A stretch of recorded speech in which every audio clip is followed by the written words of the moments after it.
हमारा जो भी एजुकेशन सिस्टम है या जो भी बचपन से आज तक हमारी कंडीशनिंग हुई है, वो पूरा फोकस सिर्फ एक ही चीज के ऊपर है, वो है कि पैसा कमाओ। सब एग्री करते हैं इस बात से? तो पैसा कमाने पे तो सबका फोकस है, लेकिन कुछ ऐसा है जो इससे बहुत इंपॉर्टेंट है, उस पर किसी का फोकस नहीं है। पैसा कमाने से भी ज्यादा जो इंपॉर्टेंट है वो है कि आपने कितना पैसा बचाया। इंपॉर्टेंट है या नहीं है लॉन्ग टर्म में? सपोजिंगली आपने 50,000 रुपए महीने का कमा तो लिया, लेकिन आपके खर्चे हैं 55,000 रुपए के, क्या करोगे? तो कितना आपने कमाया उससे ज्यादा इंपॉर्टेंट है आपने कितना बचाया। कितना बचाया इससे भी ज्यादा इंपॉर्टेंट है कि जो बचाया उसको किस तरीके से इन्वेस्ट किया। ये कितने लोग समझ पा रहे हैं इस बात को? बट ये हमको कहीं नहीं सिखाया जाता है। स्कूल्स में, कॉलेजेस में, घर पे भी इसकी इतनी बात नहीं होती है कि पैसे को इन्वेस्ट कैसे करना है, स्मार्टली कैसे इन्वेस्ट करना है। क्योंकि अगर आपको स्मार्टली इन्वेस्ट करना आता है और आप मान लो महीने का, मैं बहुत बड़ी बात नहीं करता, 2-3 हज़ार रुपए भी इन्वेस्ट, बट अगर 6% इन्फ्लेशन है और 3% आप अर्न कर रहे हो उस पैसे पे, तो आप कमा नहीं रहे हो, आप गंवा रहे हो। क्योंकि उस पैसे की वैल्यू कम होती चली जा रही है और आप खुश हो रहे हो कि मैं पैसा जोड़ रहा हूं। आप जोड़ नहीं रहे हो, आप बेवकूफ़ी कर रहे हो। आपकी एज 18-19 साल, 20 साल भी है, जो लोग कैमरे पे देख रहे हैं उनको मैं बोलता हूँ, जो वीडियो में देख रहे हैं, कि अगर आपकी एज 18-19 साल है, 20 साल है, तब भी आपके लिए सेशन बहुत इंपॉर्टेंट है, इनफैक्ट ज़्यादा इंपॉर्टेंट है। और मेरे को आइडिया कहाँ से आया ये सेशन करने का? मेरे एक फ्रेंड है, मेरी वैसे उनसे बातचीत हो रही, उन्होंने मेरे से पूछा कि यार मेरे पास में कुछ फंड पड़ा हुआ है, मुझे क्या करना चाहिए, उसको कहाँ इन्वेस्ट करना चाहिए, कुछ आइडियाज़ हैं आपके पास? नहीं, उन्होंने मुझसे पूछा, आप क्यों बीच में टांग अड़ा रहे हो? सीधा ही म्यूचुअल फंड है। तो उन्होंने मेरे से पूछा, तो मैंने ये नहीं कहा जो इन्होंने कहा, मैंने सबसे पहले उनसे ये पूछा, मैंने कहा आपने क्या किया हुआ उस पैसे का और कितना पैसा आपने जोड़ा हुआ है? तो उन्होंने बताया मेरे अकाउंट में अराउंड 4-5 लाख रुपए पड़ा हुआ है। मैंने कहा अकाउंट में मतलब? कहते सेविंग्स अकाउंट में। And it's a huge blunder. और आप में से भी बहुत सारे लोगों के अकाउंट में पैसा पड़ा हुआ, कितने ऐसे हैं यहाँ पर? सेविंग अकाउंट में इंटरेस्ट कितना है पता है? 3%, 3.5%। इन्फ्लेशन कितनी है? इन्फ्लेशन पता है ना हम सबको क्या है? मान लो आज हम पेट्रोल खरीदते हैं, कितने का है पेट्रोल? कितने रुपए लीटर है? 73। ये आज से 20 साल पहले कितने का था? 20-25 रुपए का। तो 25 रुपए से बढ़ करके आज कहां हो गया है? 73 पे पहुंच गया। तो ऑलमोस्ट 3 गुना बढ़ गया है। तो अगर वो पैसा आपके सेविंग अकाउंट में पड़ा होता तो क्या वो 3 गुना बढ़ जाता? तो आप लॉस में हो। समझ गए? इन्फ्लेशन का जो रेट है अप्रॉक्सीमेटली आप कह सकते हो 6% के आसपास मान लेते हैं, वो वेरी करता रहता है। तो इस तरह की कुछ चीजें हैं जो हमको सीखनी बहुत जरूरी है। और जैसे मैंने उनको ये बात बोली तो it was a surprise for him. मैंने कहा ये पैसा सेविंग्स में क्यों पड़ा है, इसकी एफडी क्यों नहीं कराई? क्योंकि एफडी में एटलीस्ट 7% इंटरेस्ट है। कहता मैंने कभी सोचा ही नहीं ऐसे, मेरे को किसी ने बताया ही नहीं इसके बारे में, कभी सिखाया ही नहीं। और ये कोई छोटी प्रॉब्लम नहीं, बहुत बड़ी प्रॉब्लम है। मैंने कुछ कैलकुलेशंस करी, फिर उनको मैंने बताया। मैंने कहा अगर सिर्फ इतना सा स्टेप हमने उठा लिया ना, इतना सा जो कुछ भी नहीं है, कुछ घंटे का है, कि जो सेविंग में पड़ा है उसकी एफडी करानी है। एफडी भी अलग अलग ड्यूरेशन की करा दी। कुछ जो हमको पता है कि अभी इमीडिएटली काम नहीं आना है, उसकी मान लो 3 साल की करा दी। कुछ लगता है इमीडिएटली काम आना, तो 6 महीने की एफडी करा दी। अगर इतना सा भी हमने स्टेप उठा लिया तो अगले आने वाले 20 साल बाद कितने का फर्क पड़ जाएगा? Any idea? लाखों रुपए का फर्क पड़ेगा, कम से कम 20 लाख रुपए का फर्क पड़ेगा आने वाले 20 से 25 साल में। तो मैंने कहा वो जब 20-25 लाख आएंगे, अब ये करोगे तो हो ही आप जो मैंने बताया है, तो उसमें से कुछ थोड़ा इधर भी दे देना भाई। आपने कितना पैसा कमाया उससे इंपॉर्टेंट क्या है? कितना बचाया। अब पैसे को बचाते कैसे हैं? पैसे को बचाना मतलब हम क्या समझते हैं? खर्चे कम करो, बस ये तो हमको समझ आता है कि सब्जी वाले से लड़ते रहो, रिक्शे वाला 10 रुपए नहीं भैया 8 रुपए ही दूंगी मैं, तो बचा लो 2 रुपए। इसकी मैं बात नहीं कर रहा हूं, मैं बात कर रहा हूं थोड़ी बड़ी गेम की, जहां पे हम कुछ बेवकूफों वाले स्टेप्स उठाते हैं और अपना करोड़ों का नुकसान कर बैठते हैं। मैं 2-3 रुपए की, 5 रुपए की बात नहीं कर रहा हूं। जो आज देखने में हजारों लग रहे हैं वो आने वाले टाइम की करोड़ों हैं। याद रखना मेरी इस बात को। हजारों लाखों बन जाते हैं कुछ साल बाद और लाखों करोड़ों बन जाते हैं कुछ साल बाद, अगर हमने स्मार्टली इन्वेस्ट किया तो। अब बताता हूं आपको एक बहुत बड़ी गलती जो हम सब कर रहे हैं। आप में से कितनों ने इंश्योरेंस कराई हुई है? कौन सी इंश्योरेंस कराई हुई है? कितनों ने एंडोमेंट वाली कराई हुई है? कितनों को तो, एक मिनट, जिन्होंने इंश्योरेंस कराई हुई है कितनों को पता ही नहीं उन्होंने कौन सी कराई हुई है? करो, हाथ ऊपर करो। अरे वाह, वाह जी वाह। कितने हैं जिन्होंने एंडोमेंट कराई हुई है? एंडोमेंट पता है क्या होती है? कि आपने हर साल का इतना एक एक्स अमाउंट दिया, मानो 20-30 हज़ार रुपए दिया, और 10 साल बाद 20 साल बाद आपको इतने लाख रुपए मिल जाएगा, उसको एंडोमेंट बोलते हैं। वही कराई है इसमें, हाँ वही कराई है सर।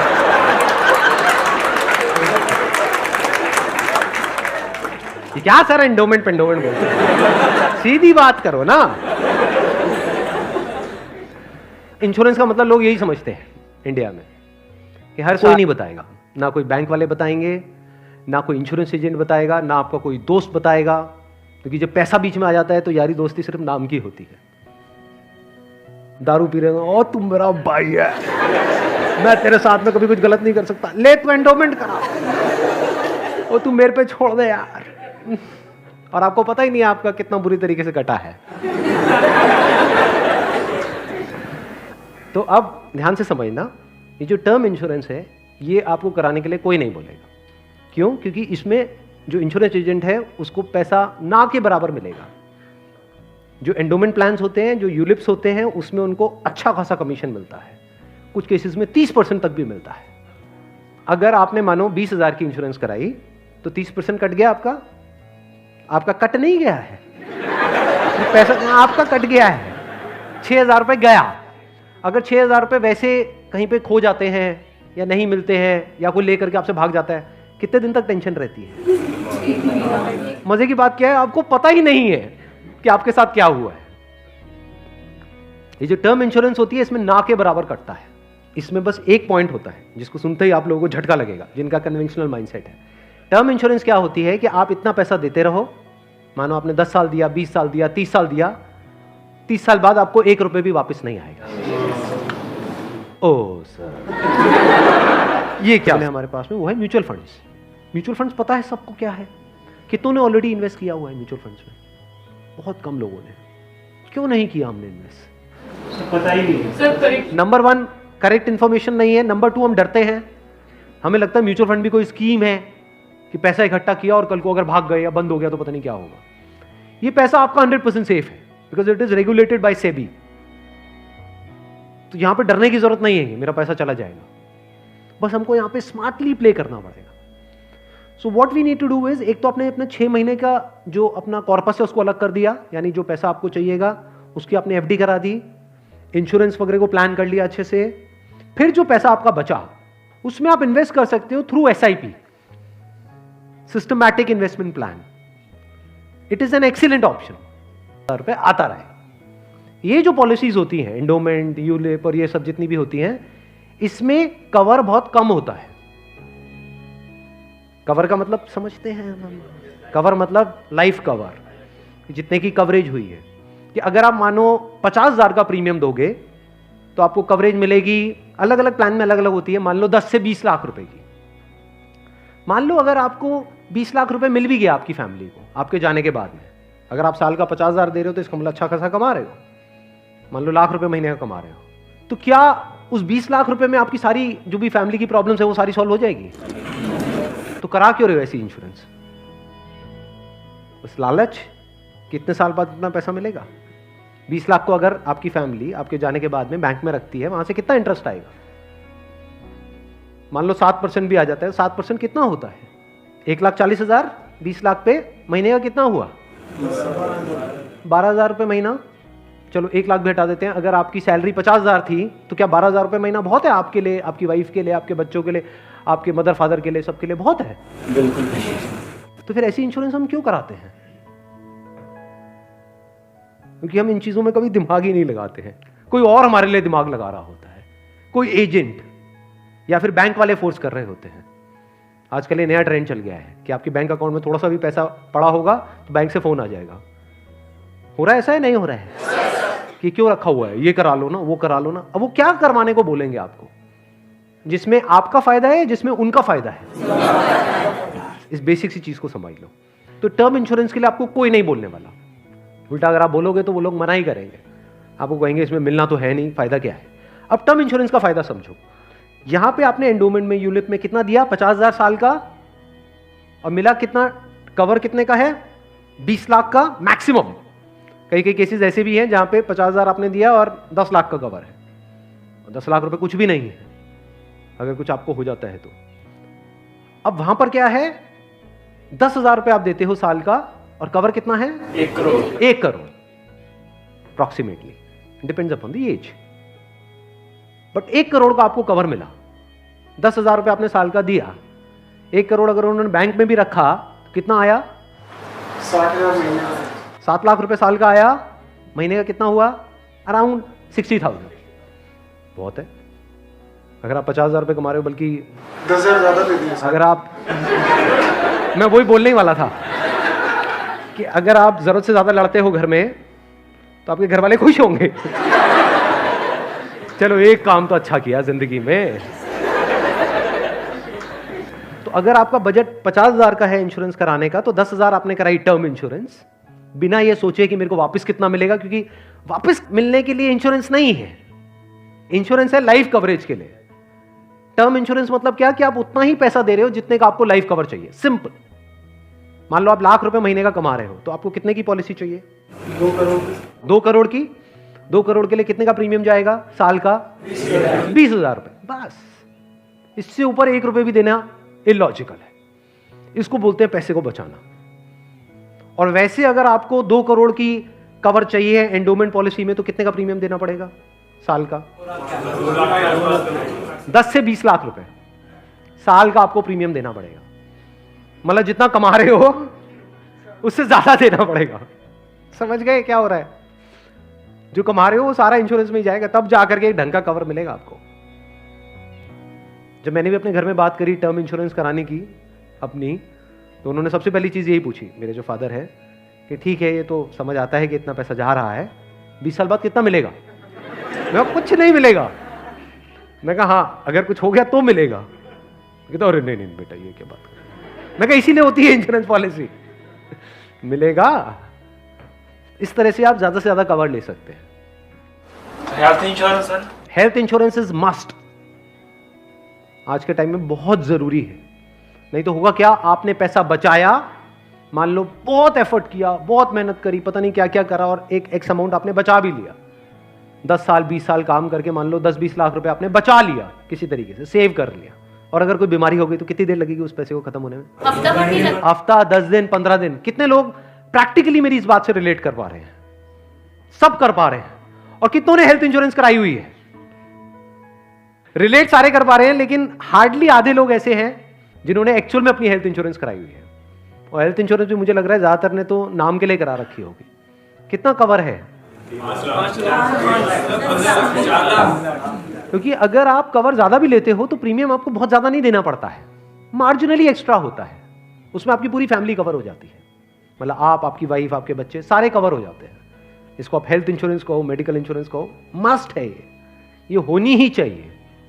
ज्यादातर ऐसे केसेस में क्या होता है, जिन्होंने कोई हेल्थ इंश्योरेंस अपनी नहीं कराई होती है, क्योंकि अब छोड़ तो सकते नहीं उस पर्सन को जो हमारे साथ में है, या खुद अगर कुछ हो गया तो अब अपने आप को ये तो नहीं कह सकते कि हाँ मरते तो ऐसे में क्या होता है? एक तो सेविंग्स आपकी खत्म होती है बड़ी तेजी से, दूसरा क्या खत्म होता है और क्या होता है? लोन लेना पड़ेगा, उधार लेना पड़ेगा। उस उधार को चुकाने का मतलब क्या है? कि आप कभी जिंदगी में दोबारा सेव कर ही नहीं सकते। समझ रहे हो ये प्रॉब्लम कितनी बड़ी है और कितनी कॉम्प्लिकेटेड है ये? कि मतलब जिंदगी में कभी आप पैसा जोड़ ही नहीं पाओगे, क्योंकि जो कमाओगे अब वो सारा उधार चुकाने में लगता रहेगा। या तो आप लोन लोगे बैंक से, या अपने किसी दोस्तों से, यहां से वहां से, जिससे भी लोगे। और नहीं दोगे उनको वापस तो दोस्ती खराब करोगे। और एक और जब बात यहां तक आई है तो एक और चीज, एक और गलती हम करते हैं, we want to make quick money. उससे हमेशा बच करके रहो। जहां भी क्विक मनी की बात हो रही हो, भैया इतना पैसा लगा दो, इतने टाइम में इतना पैसा मिल जाएगा, ये हो जाएगा वो हो जाएगा, वहां से भाग जाओ, उल्टे हो जाओ और भाग जाओ वहां से, रुकना मत गलती से भी। ऐसी बहुत सारी स्कीम्स चल रही हैं मार्केट में, अनलिमिटेड, और करोड़ों लोगों ने अपने पैसे गंवाए हैं इन चक्करों में। अब आते हैं एक दूसरे एस्पेक्ट पे कि चलो हमने स्मार्टली पैसे को जोड़ा। कब जोड़ा? जब फालतू की जगह पे हमने पैसे को ब्लॉक नहीं किया। जैसे अगर आपने कोई एंडोमेंट प्लान ले लिया इंश्योरेंस का, जहां पे आपका साल का 50,000 रुपये जा रहा है, तो 50,000 रुपए तो आपका ब्लॉक हो गया अगले 20 साल के लिए। समझ गए ना? तो हमने वहां पे स्मार्टली प्ले किया, टर्म इंश्योरेंस कराई, वहां से पैसा बचाया। तो अभी जो पैसा बचा इसका हम क्या करें? क्या सेविंग अकाउंट्स में पड़ा रहने दें? No use. वो आपका पैसा बढ़ नहीं रहा है, एक्चुअल में कम हो रहा है। वहां पे जो आपके पैसे पड़े हुए हैं वो 10 साल बाद और कम हो जाएगी उसकी वैल्यू। तो करना क्या चाहिए? इतना पैसा जितना आपको लगता है कि यार मेरे को इमीडिएटली जरूरत पड़ सकती है, वो कितना है? जितना आपके महीने के खर्चे हैं, इंटू 6 कर दो। वो पैसा है जो आपको कभी भी जरूरत पड़ सकती है। तो उस पैसे की आपने एक 6 महीने की एफडी करा दी। और एक बहुत अच्छा ऑप्शन अवेलेबल है, कहते हैं ना, never put all your eggs in the same basket, in one basket. तो अब करें क्या? क्योंकि ये प्रॉब्लम क्या है, इन्फ्लेशन अगर है 6% का और एफडी में आपको मिल रहा है 7%, तो अल्टीमेटली आप कितना कमा रहे हो? 1%। 1% से क्या होगा? करोड़पति बन जाओगे? इम्पॉसिबल। तो आप क्या कर सकते हो? अपना आधा पैसा सेफ जगह पर रखो। सेफ जगह क्या है? एफडी हो गया। एफडी में भी एक और चीज है जो बहुत लोगों को नहीं पता है। वो क्या है कि ऐसे, एक तो है बैंक में आप एफडी कराते हो, एक है कुछ कंपनीज है जो क्रिसिल से या इकरा से, ऐसे ये कुछ ऑर्गेनाइजेशंस हैं, वहां से AAA रेटेड है। AAA रेटेड का मतलब होता है highly secure, as secure as a bank. वहां पर अगर आप एफडी कराते हो तो आपको 9% तक का इंटरेस्ट मिल जाता है। ये जो सुनने में लगता है ना 7% और 9%, ये अभी छोटा लगता है, लेकिन आने वाले 20 साल बाद इसकी कितनी बड़ी अमाउंट होती है अगर आप कंपाउंडिंग को बीच में ले आओ, that you can't even think in the wildest of your dreams. Compounding कितने लोगों को पता है? बहुत कम को। देखो, कंपाउंडिंग मतलब होता है जो हमको इंटरेस्ट मिलता है हमारे पैसे पे, जहां भी हम इन्वेस्ट करते हैं उस इंटरेस्ट पे भी तो इंटरेस्ट मिलता है ना। मान लो आपने 100 रुपए इन्वेस्ट किया, एक साल बाद 20% की रिटर्न आई, तो अगले साल 120 पे 20% मिलेगा। कितना हो गया? 144। उसके अगले साल 144 पे 20% मिलेगा, 100 पे नहीं मिलेगा। और जब इसको आप इस तरीके से देखते चले जाओगे तो ये फिगर देखने में छोटी लगेगी, शुरू छोटे से होएगी, शुरू होएगी 2-3 हजार 5 हजार से, ये करोड़ों में पहुंचने में देर नहीं लगेगी। मतलब हर महीने का मैं कंजर्वेटिव भी पकड़ता हूं, अगर 2-3 हजार रुपए भी हम सेव करते हैं, उसको स्मार्टली इन्वेस्ट करते हैं, इतना सा सीख जाते हैं, तो बहुत बड़ा डिफरेंस आ जाएगा हमारी लाइफ में आने वाले कुछ साल बाद। Huge difference. तो आपको दिमाग ये लगाना है कि लॉन्ग टर्म में बेस्ट पॉसिबल ऑप्शंस क्या क्या अवेलेबल है। जैसे आप में से कितने हैं जो मैरिड हैं और जिनकी कोई डॉटर है? तो एक गवर्नमेंट की तरफ से एक स्कीम है सुकन्या योजना करके, सुना है इसके बारे में? That is an excellent investment option. Government की तरफ से सब्सिडाइज्ड है वो, तो वहां पे आप एक्सपेक्ट कर सकते हो 9% की रिटर्न जो गवर्नमेंट की तरफ से मिल रही है आपको। और हर साल का आपके ऊपर है आपको कितना इन्वेस्ट करना है। हाईएस्ट लिमिट 1.5 लाख की है, बट आपके ऊपर है। किसी साल में आपने 10,000 कर दिया, कभी 20,000 कर दिया, ऐसे आप करते रहे over a period of next 15-20 years. उसके बाद में एक बहुत बड़ा कॉर्पस उसको मिलेगा अपने एजुकेशन के लिए या किसी भी चीज के लिए, फ्यूचर के लिए। इसको बोलते हैं स्मार्ट इन्वेस्टमेंट। पैसे से पैसा कैसे कमाना है, ये एक बहुत बड़ी आर्ट है, क्योंकि ये जिसको आती है और अगर उसकी कमाई कम भी है तब भी वो आने वाले 20-30 साल बाद बिल्कुल ऐसा है जैसे कछुआ और खरगोश की कहानी। इमीडिएटली नहीं। मान लो कोई बंदा है 50,000 रुपए कमा रहा है लेकिन वो स्मार्टली इन्वेस्ट कर रहा है।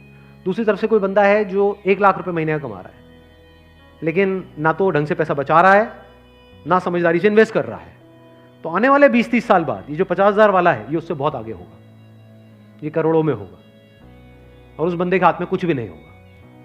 वो हो सकता है डेट में होगा, मतलब उसके ऊपर कर्जा होगा, और ये बंदा ऐसा होगा जो कर्जा देने लायक पोजीशन में होगा। ऐसा भी हो सकता है, ये अगर हम बेसिक से फंडों को समझते चले जाएं तो अब ध्यान से समझना। अब यहां पर हम कहां तक पहुंच गए थे? SIP is an excellent option. SIP का मतलब होता है कि आपने अपना एक अमाउंट फिक्स कर लिया, हर महीने का इतना अमाउंट तो एसआईपी में देना ही देना है म्यूचुअल फंड में। अब म्यूचुअल फंड कैसे चूज करें?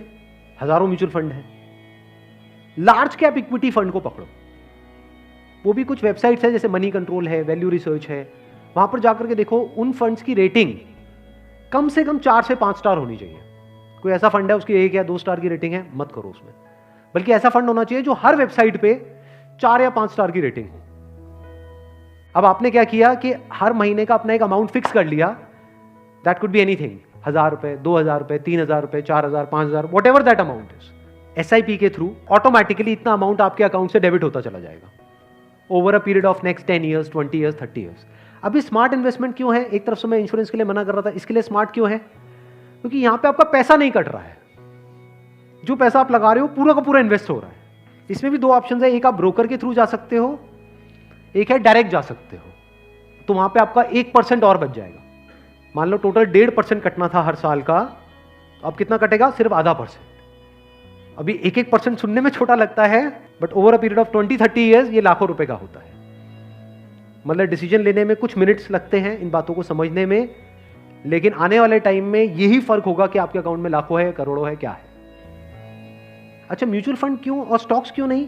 क्योंकि स्टॉक्स में आप 1 या 2 या 4 में इन्वेस्ट कर रहे हो, म्यूचुअल फंड जो है वो डिवाइड कर देते हैं। वो मान लो 50 में उन्होंने इन्वेस्ट कर दिया, तो अब अगर उसमें से एक कंपनी बंद भी हो गई, तब भी प्रोपोर्शनेटली जो आपने इन्वेस्टमेंट करी है उसमें उसका परसेंटेज क्या था? मान लो 2%, तो आपका 100 रुपए 98 रह गया, बस इतना ही हुआ। अब मार्केट में सबसे बड़ा डर लोगों को यह होता है जो म्यूचुअल फंड में नहीं इन्वेस्ट करते हैं कि कल को नीचे आ गया तो क्या होगा, क्योंकि नीचे आने की कोई लिमिट नहीं है। FD में यह है कि नीचे नहीं आएगा, इंटरेस्ट कम हो सकता है, नीचे नहीं आएगा। तो म्यूचुअल फंड में लोग नीचे आने के नाम से डरते हैं, ऊपर जाने में कोई डर नहीं है। अगर गारंटी मिल जाए कि भैया साल का इतना % तो आना ही आना है और आता ही रहेगा जिंदगी भर, तो कोई डर ही नहीं है, फिर तो सारे लगा देंगे। बट कोई गारंटी नहीं है ना, और नीचे भी जा सकता है। तो अगर कुछ ऐसा हो जाए कि अगर म्यूचुअल फंड नीचे भी जाए तब भी आपका फायदा हो जाए, तो प्रॉब्लम सॉल्व हो गई ना।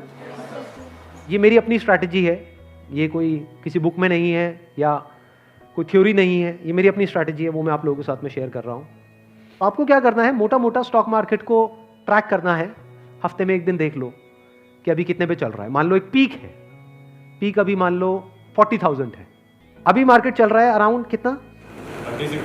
37 के अराउंड चल रहा है। तो मेरी स्ट्रैटेजी क्या है? जैसे ही मार्केट 20% से नीचे गिर जाए, कि मार्केट की ये पीक है, मान लो 40,000 है, अब मार्केट 30,000 पे आ गया है, तो आपने क्या किया? पहले इन्वेस्ट किया हुआ था SIP में, लार्ज कैप्स में, आप इमीडिएटली जैसे ही मार्केट 30 पे आई, आप स्विच कर गए मिड कैप में, not even in small cap, mid cap.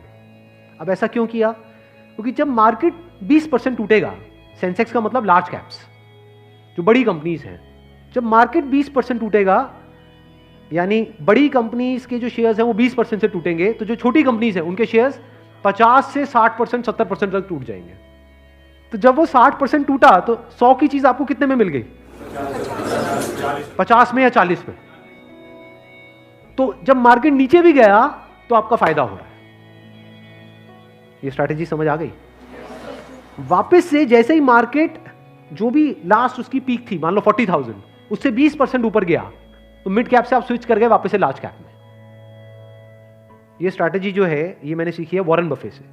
उनका जो बेसिक सा फंडा है, मतलब अगर एक लाइन के अंदर बोला जाए, वो क्या है कि जब मार्केट बहुत ज्यादा ग्रीडी हो तो डरो, और जब मार्केट डरा हुआ है तो ग्रीडी हो जाओ। बेसिक सा फंडा है। मतलब जब सब डरे हुए हैं तो थोड़े से लालची हो जाओ, और जब सब लालची हो रहे हैं, मतलब मार्केट ऊपर भाग रहा है, तो डरने लग जाओ। तो लार्ज कैप में डर कम है, मिड कैप में डर ज्यादा है। तो जैसे ही मार्केट नीचे जाएगा, मिड कैप को सब छोड़ देंगे, उस वक्त आप उसको पकड़ लोगे। तो अब चाहे मार्केट ऊपर उठे तब भी आपका फायदा है, नीचे गिरे तब भी आपका फायदा है। आप वेट कर रहे हो, मैं आज एक्चुअल में वेट कर रहा हूं। लोग हैं डरते हैं, जो म्यूचुअल फंड में इन्वेस्ट करते हैं, स्टॉक्स में इन्वेस्ट करते हैं, लोग डरते हैं कि मार्केट नीचे ना आ जाए, मार्केट ऊपर। मैं वेट कर रहा हूं, जाए तो सही नीचे। समझ गए? क्योंकि लार्ज कैप टूटेगा 20%, तो मिड कैप टूट जाएगा 60%। तो मेरा 100 रुपए लगा हुआ था तो 80 रह जाएगा, उस 80 को उठा करके मैं मिड कैप में डाल दूंगा, फिर आराम से बैठ जाऊंगा कुछ सालों के लिए। जैसे ही मार्केट ऊपर जाए, इसकी जो साइकी है उससे आप कुछ अलग करोगे, तभी आपके साथ कुछ अलग होगा। नहीं तो पूरी मार्केट रो रही होगी, आप भी बैठ करके रो रहे होंगे, अरे टूट गया टूट गया टूट गया टूट गया, अरे गिर गया गिर गया गिर गया गिर गया, मैं बर्बाद हो गया, मैं बर्बाद। बर्बादी में भी आपका जश्न होगा अगर इस तरह से आप समझ पा रहे हो तो। Thank you so much.